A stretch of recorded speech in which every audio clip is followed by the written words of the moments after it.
I always hear about and see men who are absolute losers having no problem finding a girlfriend or wife or even casual sex. I just don't get what I'm doing wrong. I'm not a nice guy or something, but I just don't understand how such men, with seemingly nothing to offer, just find women who like them back. And these women are really attractive too. It upsets me so much. Also, if this is the case, then why should I even improve myself? Just to make it clear to all the people who are throwing around the word entitled, I do not feel entitled to anything. Story 1. A few things going on here. Asterisk being confident and charming, or at least being able to present yourself as such, is generally agreed as the number one thing that helps a man be successful at dating. Being confident and charming is not necessarily correlated with being a man of upstanding character. Asterisk many of these men, especially the more irresponsible ones, such as those with a poor job or no job, still living in their parents' basement, in and out of jail, or with drug problems, are very good at portraying themselves as victims of their circumstances. Asterisk some of the women they get with are chronic people pleasers and have an I can fix him mentality. Asterisk other women they get with do not exactly have their lives together either, or are not exactly great people themselves. These women have a hard time getting better men to commit to them, so they are stuck with these men instead. Story 2. Being good to women and being a decent, responsible person have at best a shaky correlation with being attractive to them. If a man is good-looking, confident, and charismatic enough, there is no shortage of women who will put up with a lot to be with him. Story 3. Because having unpleasant traits correlates positively with dating success. Just consider the following. 1. Being willing to see partners as interchangeable instead of special, and also to date for fun instead of with romantic intentions makes it a lot easier to find partners, for the simple reason that a lot more women become valid prospects if you cast a much wider net. Related to the first point, you also don't obsess as much over a single person, but instead move on to new opportunities quickly when nothing comes of a specific relationship. You don't have to be unpleasant for this, but such traits tend to make it easier to act in one's own self-interest. Not having scruples when it comes to lying and cheating is necessary if you want to truly maximize your partner count, both when it comes to sex as well as relationships. A side effect of being willing to deceive others is also that you become less gullible yourself, and as a consequence, you stop thinking the best of women and believing everything they tell you. In my experience, a huge part of the reason that so-called nice guys are notoriously unsuccessful in dating is that they believe in the perfect angelic woman who is every bit as flawless and non-superficial as centered propaganda claims women are. Those with unpleasant traits simply don't fall for that anymore, among other things because they assume the worst of people. A side effect of having unpleasant traits in general is also that you don't let others walk over you. And again, you don't have to have such traits for this, but they tend to make it easier to act in one's own self-interest. So all in all, exhibiting unpleasant traits makes it easier to accumulate dating experience, which is one of the most important traits to find willing partners. Story 4. As sometimes they just try persistently, sometimes aggressively. Being persistent can be positive if it means keeping yourself positive and trying, but it's not acceptable if it involves approaching the same person repeatedly after they've said no, which constitutes harassment. That said, the latter sometimes works for people. B. Sometimes people have trauma that leads them to form complex attachments that might be unhealthy overall, but deeply fulfilling in some ways. I have codependent tendencies and lived a decade in a marriage of narcissistic abuse and just thought I was a failure who needed to do better the whole time. C. Sometimes women are also unpleasant and like unpleasant people. Overall, I wouldn't spend too much time thinking about these people because it's very likely you don't want to be either person in this relationship, so just focus on what's healthy for you and move on. Story 5. I never understood it myself. I've seen my sister fall head over heels for a complete piece of trash. Alcoholic, physically abusive, emotionally abusive, can't hold a job, can't drive, you name it. Yet something in her brain told her to reproduce with that not once, but twice. Something told her to pass those genes on at all costs. And for anyone saying, he was just confident. This guy couldn't even look me in the eye when we shook hands. He was even shorter than average and kind of chubby. Meanwhile, I have a friend that's in his mid-30s, 6 feet tall, slim build, holds a job, doesn't drink or smoke, is a totally normal and decent guy, never been arrested. Yet he's a virgin. Story 6. I think part of it has to do with the stigma about approaching women in public. Horrible men are not likely to take women's feelings into account and are more likely to approach. Nice guys pat themselves on the back for not approaching because they think it would have been inappropriate. Women choose who to be in relationships with from the guys who approach them because, as a whole, they rarely approach guys. Story 7. I always hear about and see men who are absolute losers having no problem finding a girlfriend or wife or even casual sex, because many women have their own psychological issues that cause them to make bad decisions. Pretty girls often have the deepest insecurities, and a bad guy knows what buttons to push to get her interested. Confidence can cover for a lot of personality flaws, at least in the short term. Story 8.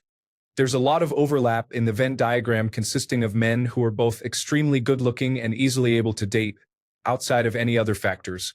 Being attractive means you get away with a lot. Story 9. I'll be honest, after the whole woman versus tree stuff, I really do think the nice guy concept needs to be reevaluated. I completely understand the idea that just because I'm a certain way, I deserve certain outcomes. But it's deeper than that. Men aren't stupid, we notice it constantly. The more we listen and the more we adapt to be the man feminists are describing, the less we are wanted and the more we are shunned.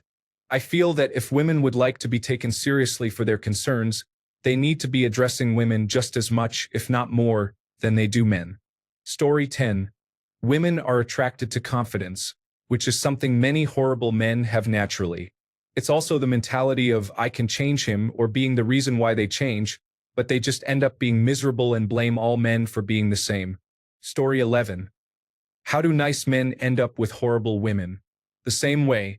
My buddy had a girlfriend for 3 years. She was nice, would do anything for him, supported him, showed him how awesome she thought he was. But now and then, she got emotional and needy, and he didn't like it. He was bored and dumped her. He got with another nice one, or so we thought. 6 months in, they were engaged. A year later, they were married. 3 weeks after the wedding, he was begging us, asking why we let him do this. He was miserable. He was miserable before he got married. He wanted his old girlfriend back. She stayed single for a year, met someone, and now all of us are jealous of this guy. I knew him. He said she worked on her neediness. She supports him and brings him so much peace. He is so deep in regret. The funny part is, in public and on social media, she looks like the perfect wife. He feels insane. Story 12. Because women are at times pretty terrible at choosing partners. Not only that, but they tend to blame their terrible choices on men more often than not. Story 13. 2 things. 1. Being a good person has very little to do with giving women interest through instinctual brain responses. You wouldn't want the kind of women those men attract. Story 14. Women are attracted to masculine behavior and physical attractiveness. Women want a man who provides, is kind, and is helpful for reasons of security. But women aren't actually attracted to security. So, women want a man they are attracted to first and then seek security from him. If you provide security without attraction, you go into the friend zone or sugar daddy categories. You can't attract a woman with security. Story 15. There is physically attractive. So, that is what makes women interested in talking to them in the first place. Then, they are able to charm the women with their words. After a while, they start showing their true colors. Story 16. Because contrary to what Reddit says, a lot of women are attracted to unpleasant people. According to Reddit, if you're a good person, then women will have sex with you, and if you can't find a girlfriend, you're a horrible misogynist, and women can detect your bad personality even if they don't know you. If you use some online dating app and women don't respond to you, it is because they're detecting your bad personality through the Wi-Fi because your bad personality and misogyny are just that powerful. Obviously, this is pure nonsense. Virtue has nothing to do with women's attraction. Story 17. Our mating psychology isn't evolved to optimize for the modern world. It's evolved to optimize for tribal, hunter-gatherer societies. Some qualities that work great in hunter-gatherer societies and are very attractive can result in a person being a jerk and a loser in modern society. What you're doing wrong, and this is tough love, but it's love, is being a hater. Instead of learning from sexually successful men who you view as lesser, you're busy resenting them. Instead, learn from them. What attractive qualities do they have that you can manifest while also being successful and honorable? That's how you beat them. Story 18. Jerks get women because they don't treat women as better than themselves. They don't need them, they don't idolize them. Women aren't an important part of their lives. They're just a part. All this is attractive to women. Story 19. I had a coworker who would only date bikers who owned Harleys. That seemed to be her one and only criterion. She ended up with 4 kids and 3 baby daddies who never contributed to the upbringing of their offspring. I had another coworker who only dated guys with neck tattoos. This also was her number one and possibly only requirement in a man. Her situation was not too dissimilar. Long story short, some women just don't care about much beyond a superficial attribute. Story 20. Read through many of the previous comments that explain how relationships start, so I'll add something different. I think the ones you see in long-term relationships are due to a mix of the woman's ego and the man's ability to manipulate it. Women do not like to be wrong, and that includes being wrong about who they chose as a life partner. It makes many of them susceptible to manipulation through lies that provide hope. They will do anything to be right, thinking that will somehow bring the unsuccessful husband around to being a good partner. The man knows this and exploits it. Many years ago, my parents tried to warn a family friend she was with a bad guy who was going to lead to trouble for her and her child from another marriage. Even at 14, I could tell the guy was trouble within 30 seconds of meeting him. His arrogance came out that fast. She was upset with all of her friends and even her own parents who tried to warn her. She was completely blinded by her attraction to him and his deceit about how successful his business was going to be, with no regard for the long-term consequences. She is a certified public accountant, so it's not like he was going to be able to deceive her financially unless she chose to indulge in false hope instead of acknowledging reality. She complained constantly about him, and I remember many nights when she would call my mom crying about something he said or did. Her son from the other marriage hated the guy, and her son was a great kid. Of course, a couple of years later, they got married and had their first child. As you might expect, he didn't help at all with the first child. So she decided the optimal life choice was to have another child. That child has all sorts of developmental issues and will likely encounter serious trouble after high school if his behavioral issues aren't taken seriously. Her husband decided all of this was too much for him, so he divorced her and has since remarried. He's got the right personality traits to attract women. So he has married a far more attractive, childless, and wealthy woman whom he has started to exploit financially. So now our family friend is a single mom of 3, constantly stressed to the limit, and believes everyone now needs to help her because she's suffering from all these issues. The thing is, no one has any sympathy for her anymore. It was obvious what was going to happen, but her ego demanded she continue down that path regardless of the pleading from others. Story 21. Most women, especially attractive women, are profoundly emotionally damaged children. Emotional damage attracts more emotional damage. That's what codependency is. Imagine a woman who's stuck in a permanent state of emotional adolescence. She feels, acts, and thinks like an 18-year-old. The vast majority of attractive women are like this, by the way. That's a fun way to live as long as you're attractive enough to have life cater to you. You don't worry about your savings, your future, buying a house, raising a kid, or getting promoted at work. Life is just a party, and there's always a charming guy around who will make your evening fun in an attempt to get into your pants. Now imagine that woman dating a responsible, normal man. Just a regular, responsible working person who's doing the right things to get ahead in life. Saving their money, working hard, getting up early to go to the gym, and taking extra classes at night to get a Master of Business Administration. That guy isn't fun. He's not going to say, hey, let's blow $3,000 on a weekend in Cabo. Baby, you're worth it. He's going to say, hey, we've already gone out twice this week. We can't afford to party every night. Women don't want to grow up.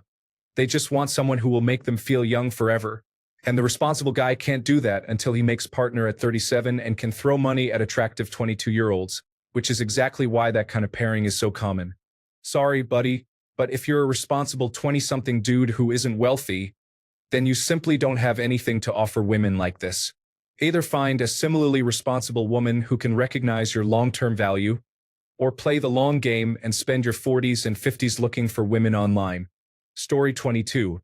They show their good side first so that once they show their true colors, said girl goes all I can fix him, clinging to the hope that he will revert permanently to his good side.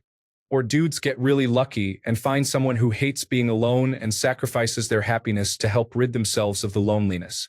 I have actually been trying to convince this one girl who has loneliness issues that her ex, who threatened to shoot up her place of work if she dumped him, and has cheated on her multiple times until eventually leaving her for a better girl, is a scumbag and should not be missed, but of course I am wrong.